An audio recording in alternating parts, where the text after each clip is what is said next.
अस्सलाम वालेकुम फ्रेंड्स उम्मीद करता हूँ आप सब लोग खैरियत से होंगे। फ्रेंड्स मैंने ऑलरेडी स्टडी पूल पे 2 वीडियोस बनाए हुए हैं, लेकिन फिर भी आप लोगों के बहुत ज़्यादा कमेंट्स आ रहे हैं कि समझ नहीं आ रही यहाँ क्या करना है, यहाँ क्या करना है। अब सारे मसले जो मुझे कमेंट्स में आ चुके हैं, लोगों के पूछे गए मसले, उनका भी मैं हल बताऊंगा और स्टडी पूल के बारे में मैं मुकम्मल आपको गाइड करने वाला हूँ आज की इस वीडियो में। तो बने रहिए वीडियो में एंड तक। इंशाल्लाह आपको स्टडी पूल के बारे में फिर कोई भी मसला नहीं रहेगा। और बात रही इसकी कि ये रियल है या फेक है, तो स्टडी पूल 100% रियल वेबसाइट है। मैं इससे ऑलरेडी अर्निंग कर चुका हूँ, लेकिन अब कुछ मसरूफियात की वजह से मैं स्टडी पूल पे काम नहीं कर रहा हूँ। तो अगर आप लोगों के मन में भी यही डाउट है कि स्टडी पूल रियल वेबसाइट है या फेक, तो मैं आपको 100% जेन्युइन गारंटी के साथ कह सकता हूँ कि स्टडी पूल एक रियल वेबसाइट है। यहाँ पर आप अर्निंग कर सकते हैं। बढ़ते अपनी वीडियो की तरफ, लेकिन आप लोगों को मैं बता दूं कि हमारा ये जो यूट्यूब चैनल है ये सिर्फ और सिर्फ स्टूडेंट्स के लिए है। यहाँ पर हम स्टूडेंट्स के लिए ऑनलाइन अर्निंग और यूट्यूब टिप्स देते हैं, तो जल्दी से सब्सक्राइब कर दीजिए। तो चलते हैं अपने स्टडी पूल के वेबसाइट पर। वहां पर मैं आपको सारे मसलों का हल बताने जा रहा हूँ और आपके कमेंट्स के जवाब भी देने जा रहा हूँ। ठीक है, तो ओपन हो रही है जी हमारी स्टडी पूल की जो वेबसाइट है। यहाँ पर मैं जाता हूँ, लॉगिन पे क्लिक करता हूँ। लॉगिन पे क्लिक करने के बाद मैं यहाँ पे सिंपल गूगल से इसे लॉगिन कर देता हूँ। आप भी इसी तरीके से करें, एक ही अकाउंट इस पे बनाएं और फिर इसे लॉगिन करते रहें। तो मैं जाता हूँ आप अपने डैशबोर्ड पे जाने के बाद मैं आप लोगों को सारे प्रॉब्लम्स जो हैं वो आपके साथ शेयर करने वाला हूँ। ठीक है, सबसे पहले आप लोगों ने 3 डॉट्स पे क्लिक कर लेने हैं। अब यहाँ पर ऊपर आपको एक ऑप्शन नजर आ रहा है, पोस्ट अ क्वेश्चन। इसका मतलब है कि अगर आप कोई क्वेश्चन पोस्ट करना चाहते हैं तो आप इससे पोस्ट कर सकते हैं। उसके बाद है नोट बैंक, ये आपकी काम की चीज नहीं। उसके बाद है बुक गाइड्स। ठीक है, यहाँ पर आपको क्या मिलेगा, बुक गाइड्स पे जब आप लोग क्लिक करते हो तो यहाँ पर आपको सर्च करना है। जिस बुक के बारे में भी आप सर्च करोगे तो यहाँ पर वो बुक आपको नजर आ जाएगी। ठीक है, आप उसे रीड कर सकते हो। चौथा जो पॉइंट है उसकी क्योर, तो वो है हाउ इट वर्क्स। अगर आप ये सीखना चाहते हैं कि ये कैसे काम करता है, तो यहाँ पर आपको एक लंबा चौड़ा किस्सा देखने को मिल जाएगा, लेकिन आज मैं आपको सिंपल तरीके से बताने वाला हूं कि ये काम कैसे करता है। लेकिन सबसे पहले इसके ये पॉइंट्स समझ लेने। उसके बाद है माई ट्यूटर्स। ठीक है, ये भी आपकी काम की चीज नहीं। इसका मतलब ये, अगर आप किसी को पढ़ाना चाहते हैं ऑनलाइन तो आप इस तरीके से पढ़ा सकते हैं, यहाँ पर माई ट्यूटर बन के। उसके बाद है माई बैलेंस। माई बैलेंस आपकी जितनी भी अर्निंग हो गई हो तो वो आपको माई बैलेंस में शो करेगा, आप उसे वहां पर देख सकेंगे। अभी मैंने इस पे काम छोड़ा है तो आप देख सकते हैं सब कुछ खाली। ठीक है, अब इसके बाद जो 5वां जो पॉइंट है यहाँ पे है ऑनर कोड। ऑनर कोड ये भी आपकी काम की नहीं है। और नीचे है सेटिंग। सेटिंग में भी आपने कुछ नहीं करना, बिकम अ ट्यूटर, ये भी आपकी काम की चीज नहीं है।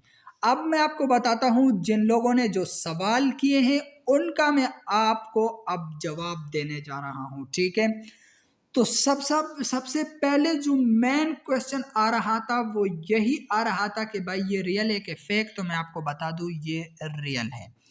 उसके बाद एक क्वेश्चन आया था कि ये फ्री अनलॉक क्या होते हैं, इसका हमें कोई समझ नहीं आ रहा, इसके बारे में आप बताएं। ठीक है, तो यहाँ पर आपको इसके प्लान्स नजर आ रहे हैं। 1 ईयर एट $4.95।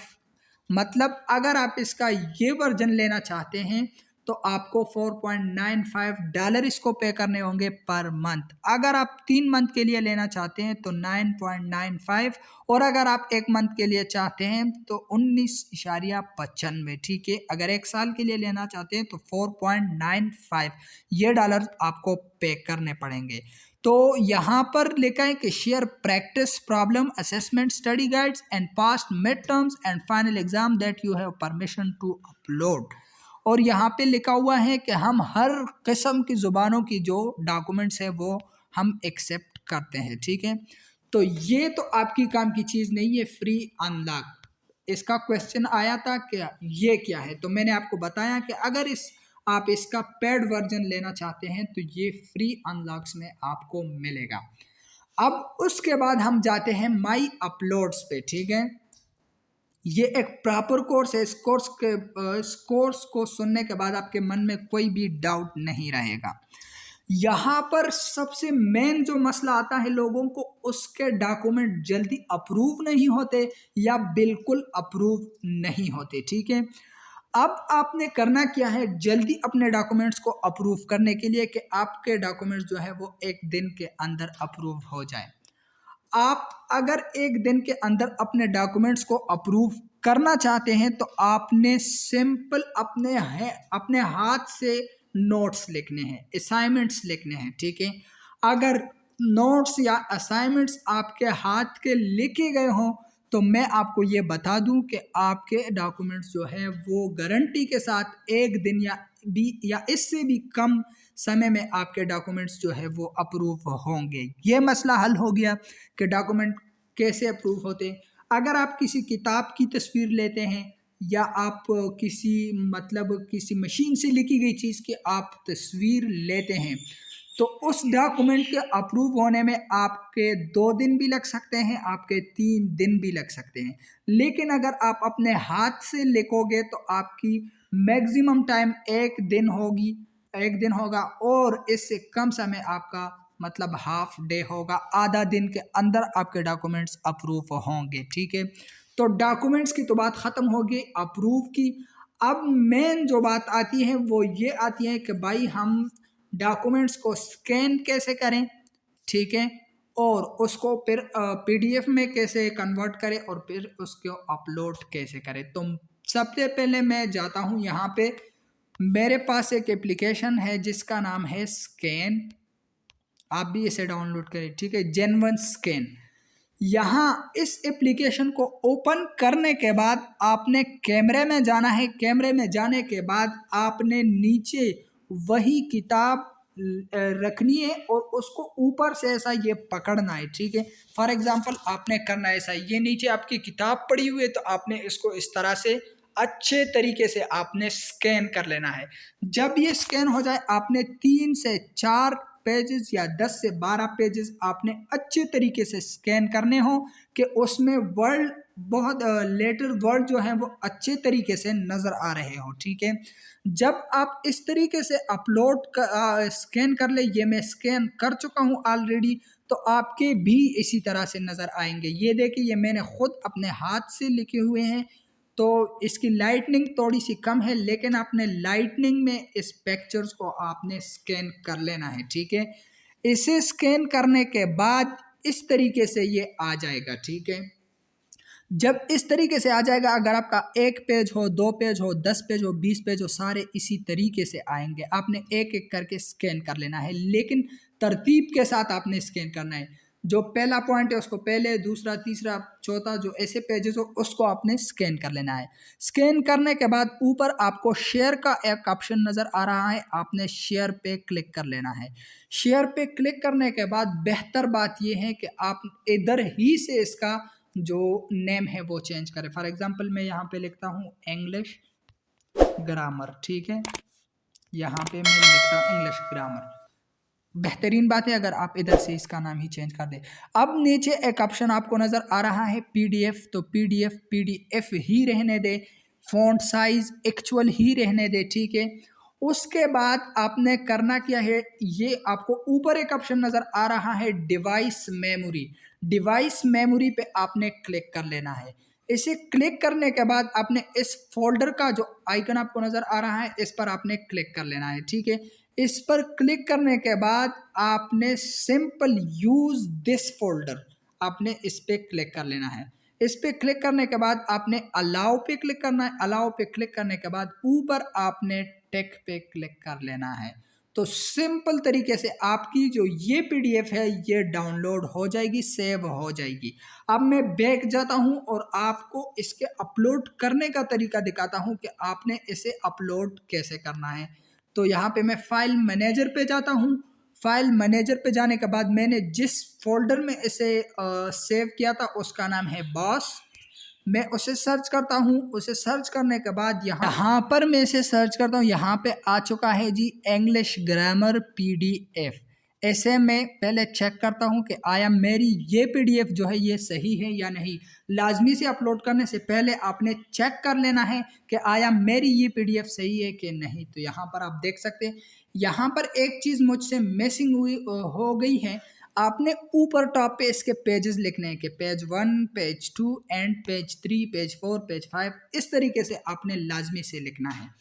अब ये तो आपकी PDF रेडी हो गई। अब आपने इसे अपलोड कैसे करना है, तो अपलोड करने के लिए हम वापस चलते हैं अपने अकाउंट पे, स्टडी पूल के वेबसाइट पे, और वहाँ पे मैं आपको दिखाता हूँ कि कैसे आपने इसे अपलोड कर लेनी है। स्कैन हो गया हमारे डॉक्यूमेंट जो है हमने स्कैन कर लिए हैं, वहाँ पे हमने सेव कर लिए हैं। अब इसके बाद आपने ऊपर जो ये 3 लाइंस आपको नज़र आ रहे हैं इस पर आपने क्लिक कर लेना है, और इस पर क्लिक करने के बाद आपने सेल डॉक्यूमेंट्स पे क्लिक करना है। सेल डॉक्यूमेंट्स पे क्लिक करने के बाद आपको यहाँ पे एक ऑप्शन नज़र आएगा जी, अपलोड मोर फाइल्स। यहाँ पे आपने क्लिक कर लेना है, ठीक है। अपलोड मोर फाइल पे मैं क्लिक करता हूँ। इस पर क्लिक करने के बाद यहाँ पे मैं सर्च करता हूँ जी अपना वही जो मैंने अभी आपको नज़र आ रहा है, मैं इस पे क्लिक कर देता हूँ। इस पे क्लिक करने के बाद ये अपलोड हो रहा है। अपलोड होने के बाद में ये देखिए जी अपलोड हो चुका है, ठीक है। अब ये मेरे अपने हाथ की लिखी हुई नोट्स है। अगर ये ज़्यादा से ज़्यादा टाइम लेगा तो ये 1 दिन लेगा, ठीक है। इससे ज़्यादा ये अप्रूव होने में नहीं लेगा। अब आपकी तो ये आपकी अप्रूव हो चुकी है, ठीक है। अब मैं आपको दिखाता हूँ कि आपने इसको एडिट कैसे करना है। एडिट ये तो यहाँ से होंगे नहीं, यहाँ से आप ट्राई ना करें इसको एडिट करने के लिए, ठीक है। यहाँ ऊपर आपको 3 डॉट्स नज़र आ रहे हैं, सॉरी ऐसे ही भी ना करें। आपको यहाँ पे माई अपलोड नज़र आ रहा है, माई अपलोड पे आपने क्लिक कर लेना है। माई अपलोड पे क्लिक करने के बाद आपको इस तरह का इंटरफेस नज़र आएगा, ठीक है। यहाँ पर आपने मैंने इसके टाइटल्स, इसके कीवर्ड्स वगैरह मैंने कैसे लगाए हैं, यहाँ पर आपको ये फुल शो नहीं करेगा। तो आपने ऊपर ये जो रेड एरो टाइप का आपको जो नज़र आ रहा है, आपने इस पर क्लिक करना है और यहाँ से आपने डेस्कटॉप साइड पे कर देना है। ये आपको फिर अच्छे तरीके से नज़र आ जाएगा, ठीक है। अब यहाँ पर मैंने कौन सा सेलेक्ट किया था जी कि पॉपुलेशन ग्रोथ। तो मैं ऐसे यहाँ से पेंसिल पे क्लिक करता हूँ। पेंसिल पे क्लिक करने के बाद अब यहाँ पर बहुत से लोगों को मसला आता है कि ऊपर टाइटल में क्या लिखे। भाईजान टाइटल में आप वो लिखे जिस चीज़ के बारे में आपने लिखा है, जिस चीज़ के बारे में आप लोगों को बताना चाहते हैं। मैंने अब population growth and its impact on country मतलब बढ़ती हुई आबादी के बारे में मैंने लिखा, और इसके असरात मुल्क पे क्या होते हैं, कि आबादी बढ़ती है तो उसके असरात मुल्क पे क्या होते हैं, तो मैंने इसके बारे में लिखा है। अगर आप मोबाइल के बारे में लिखते हैं तो आप मोबाइल का टाइटल लिखे, अगर आप कंप्यूटर के बारे में लिखते हो तो आप कंप्यूटर का लिखे, अगर आप डाइजेस्टिव सिस्टम के बारे में लिखते हो तो आप डाइजेस्टिव सिस्टम का टाइटल लगाए। अब यहाँ पर टाइटल तो हो गया। अब यहाँ पर आता है स्कूल। स्कूल में आपका जो भी स्कूल हो, जिस स्कूल से आपने पढ़ाई की हो तो आप वो स्कूल डाल सकते हैं, ठीक है। अगर आपकी यूनिवर्सिटी हो, कॉलेज हो, नर्सरी में हो, प्रेप में हो, जिसमें भी हो, आपने उस स्कूल का नाम यहाँ पे डालना है। जो भी स्कूल हो, चाहे वो आपके गांव का स्कूल ही क्यों ना हो। अगर आप यूनिवर्सिटी में हो तो फिर भी आप यूनिवर्सिटी का नाम भी लगा सकते हो। उसके बाद यहाँ पे आता है जी कोर्सेज। कोर्सेज में आपने क्या लिखना है, इसे मैं यहाँ से एरेज कर देता हूँ तो ये मुझे ऑटो सजेशन में क्या देता है। मैं यहाँ पे लिखता हूँ population essays, essay in English language. अब इसका मतलब क्या है, इसका मतलब ये है कि ये मैंने एक मजमून लिखा हुआ है, ठीक है। इंग्लिश लैंग्वेज में मैंने एक मजमून लिखा हुआ है। अगर आपकी हैंड राइटिंग की आप कोई नोट्स दिखाना चाहते हो तो आपने यहाँ पे लिखना है हैंड रिटन नोटबुक्स, ठीक है। अगर आपने इंग्लिश किताब की किसी पेज को आपने स्कैन किया है तो आपने वहाँ पे बुक नहीं लिखना, आपने वहाँ पे लिखना है टेक्स्ट, ठीक है। या हैंड रिटन टेक्स्ट या है होमवर्क, इस तरीके से आपने लिखना है। कोर्सेज में आपने ये करना है कि फॉर एग्जांपल मैंने ऊपर ये population growth and its impact मैंने लिखे हुए हैं, ठीक है, ये इस पर मैंने ऐसे लिखा हुआ है, तो ये है ऐसे, तो मैं ऐसे ऐसे ही लिख दूंगा, ये एक मजमून मैंने लिखा हुआ है, बस यही कोर्स हो गया, ठीक है। इसका सिंपल तरीका ये है ना कि आप जिस चीज़ के बारे में लिखते हो तो पहले आपने उस चीज़ के बैकग्राउंड को देखना है कि ये क्या चीज़ है, ये मैं क्या चीज़ लिखने जा रहा हूँ, तो यहाँ पर फिर आपको मसला नहीं होगा। अगर आप होमवर्क अपलोड करना चाहते हैं तो सिंपल कोर्सेज में आप लिखते हैं होमवर्क। अगर आपने डाइजेस्टिव सिस्टम के बारे में लिखा है तो आपने सिंपल कोर्सेज में आपने लिखना है बायोलॉजी कोर्स, ये कोई मुश्किल काम तो नहीं है। यहाँ पर नीचे बारी आती है टाइटल सॉरी टैग्स। टैग्स आपने कहाँ से लेने हैं, ये इंतहाई इम्पॉर्टेंट चीज़ है। टैग्स आपने लेने हैं यूट्यूब से भी आप ले सकते हैं, आप गूगल से भी ले सकते हैं, लेकिन मैं आपको रिकमेंड करता हूँ कि आप गूगल से लिख दें, गूगल से ले ले, ठीक है। Population growth and its impact on country, तो मैं ऐसे मैं गूगल पे जाता हूँ, यही अपना टाइटल जो है उसे सर्च करता हूँ कि पॉपुलेशन एंड इट्स इम्पैक्ट, या सिंपल आपने लिखना है population growth, okay. Population growth आपने लिखा और यहाँ पे आपने कर दिया जी इसको सर्च। इसे सर्च करने के बाद यहाँ पर आपको गूगल खुद आपको ये कीवर्ड सजेस्ट कर रहे हैं कि लोग ये भी सर्च कर रहे हैं। What is the main cause of population growth, how do you explain population growth, what are the 3 types of population growth, what are the main effects of population growth. Population growth PDF, ये देखें population growth PDF भी आप वहाँ पे लिख सकते हैं क्योंकि आपने पीडीएफ ही बनाई हुई है। इंट्रोडक्शन ऑफ पॉपुलेशन ग्रोथ, ये यार ये कीवर्ड्स आप उठाएं वहाँ पे लिखें, क्योंकि गूगल आपको जो चीज़ सर्च करता है ना, गूगल फर्स्ट नंबर पे सर्च इंजन ऑप्टिमाइजेशन मतलब जो सर्चेबल है, ठीक है। गूगल पर लोग मिनटों में करोड़ों सर्चेस गूगल पे होती है, तो गूगल इसलिए आपको ये सजेस्ट कर रहा है, ठीक है। आपने इसका यहाँ से स्क्रीनशॉट ले लेना है इस तरीके से, ठीक है। इसका स्क्रीनशॉट लेने के बाद गैलरी से इसे ओपन करना है, फिर इसे बैक करना है और यहाँ पे आके आपने इसे लिखना है, ठीक है। पेस्ट नहीं होंगे, आपने वहाँ से देख के एक एक को आपने लिख लेना है, ठीक है। अब इसकी तो बात ख़त्म हो गई। अब जो मेन प्रॉब्लम लोगों को आ रहा था कि सर अगर हमारी डॉक्यूमेंट्स हैं वो सेल हो जाए तो हमें कैसे पता लगेगा, तो यार यहाँ पे आपको नोटिफिकेशन ऊपर एक ऑप्शन नज़र आ रहा है, इस नोटिफिकेशन में आपको वाज़े वाज़े लिखा नज़र आएगा कि आपकी इतने डॉक्यूमेंट जो है वो सेल हो चुकी है और आपकी जो अर्निंग है वो पेंडिंग में है, ठीक है। पेंडिंग में आपकी अर्निंग ज़्यादा टाइम नहीं लेती, डायरेक्ट पर आपके अकाउंट में आ जाती है। और एक क्वेश्चन ये भी आया था कि सर हमारे जो डॉक्यूमेंट्स है वो अप्रूव हो गए लेकिन अभी तक हमारी अर्निंग नहीं हुई। यार अगर आपके डॉक्यूमेंट अप्रूव हो जाते इसका मतलब ये नहीं कि आपको अर्निंग होगी। अगर आपके डॉक्यूमेंट सेल हो जाए, आगे कोई उसको देखे, तो तब जाके आपको अर्निंग होती है, ठीक है। इस बात का आपने ध्यान से आपने अपने जहन में इस बात को रखना है कि आपकी तब तक अर्निंग नहीं होती जब तक आपकी डॉक्यूमेंट्स को कोई देखे ना, ठीक है। अब एक सवाल यह आया था कि अगर कोई मेरे डॉक्यूमेंट्स को देखे तो मेरे जो पेमेंट है वो मुझे कब कितने टाइम में रिसीव होगी। तो मैं आपको बता दूं, जैसे आपकी डॉक्यूमेंट जो है वो अनलॉक हो जाए, कोई उसको देखे, तो मिनिमम टाइम अगर वो ले, मैक्सिमम टाइम अगर वो ले, तो हाफ घंटे में वो आपको आपकी अर्निंग पेंडिंग में शो हो जाएगी और फिर आपके अकाउंट में आ जाएगी, ठीक है। और अब ये भी एक क्वेश्चन आया था कि सर हमने 200 अप्रूव किए हैं, 300 अप्रूव किए हैं, लेकिन हमारी कोई डॉक्यूमेंट्स बिके नहीं। तो अब मैं इसका हल आपको दिखाने जा रहा हूँ, ठीक है। यहाँ पे मैं जाता हूँ सेल डॉक्यूमेंट पे। अब देखें कि खुद ये वेबसाइट वाले क्या कह रहे हैं, ठीक है।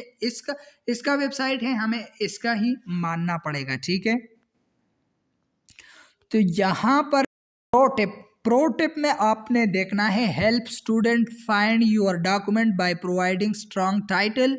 Doing this has shown to increase sales by 480। ठीक है, यहाँ पर ये आपको बता रहा है कि आपने स्ट्रॉन्ग टाइटल लगाना है। टाइटल के बारे में मैंने आपको बताया कि टाइटल आपने लगाना कैसे, स्ट्रॉन्ग लगाना है लेकिन लगाना कैसे। ठीक है, और दूसरे पॉइंट में आपको बता रहा है कि don't have the time to upload doc one at a time. ठीक है, मतलब इसका मतलब ये है कि अगर आप इसमें अपने डॉक्यूमेंट्स को अपलोड करते हैं तो डबल डॉक्यूमेंट्स को अपलोड ना करें, एक अपलोड होने के बाद आप दूसरा अपलोड करें। Put all your documents in a zip file or folder. इसका मतलब ये है कि आपके जो डॉक्यूमेंट्स है वो आप एक जिप फाइल में लेके उसको आप एक जिप फाइल में लेके जाए, लेकिन हमने पीडीएफ में हम इसको पीडीएफ में बना चुके हैं तो वेल एंड गुड, पीडीएफ ही सही है। ठीक है, अब यहाँ पे एक ऑप्शन नज़र आ रहा है मैक्सिमाइज अर्निंग, मतलब आप ज़्यादा से ज़्यादा अर्निंग कैसे कर सकते हैं। हाई क्वालिटी, मतलब आपकी जो इमेज हो वो हाई क्वालिटी का होना चाहिए। हाई क्वालिटी का वो कैसा होगा, जब आप उसको स्कैन करते हो तो आपने उसे क्लियर जगह पे रखना है और लाइटनिंग में उसको रखना है कि वो क्लियर आ जाए, तो आपकी क्वालिटी जो है वो हाई ही रहेगी। ठीक है, add document details. Add document details का मतलब यही है title, course, school name and tags, इसका मतलब यही है और वो मैं आपको बता चुका हूँ। और नीचे है meaningful, all content must provide educational value. अगर आप जो डॉक्यूमेंट्स आप सेल करना चाहते हो वो मीनिंगफुल हो, मतलब लोगों को उससे फ़ायदा पहुंचे। ठीक है, तो आज मैंने स्टडी पूल में जो भी प्रॉब्लम्स थे, जो भी था, वो मैंने सब आपके साथ शेयर किया। अगर वीडियो आपको अच्छी लगी तो वीडियो को लाइक कर दे, और अगर चैनल पर पहली बार हो तो चैनल को सब्सक्राइब करना ना भूलिए, क्योंकि इंशाल्लाह आज के बाद स्टडी पूल में आपको कोई भी मसला नहीं रहेगा। यही थी आज की हमारी वीडियो। थैंक्स फॉर वॉचिंग, मिलते हैं किसी नेक्स्ट वीडियो में, तब तक के लिए खुदा हाफिज़।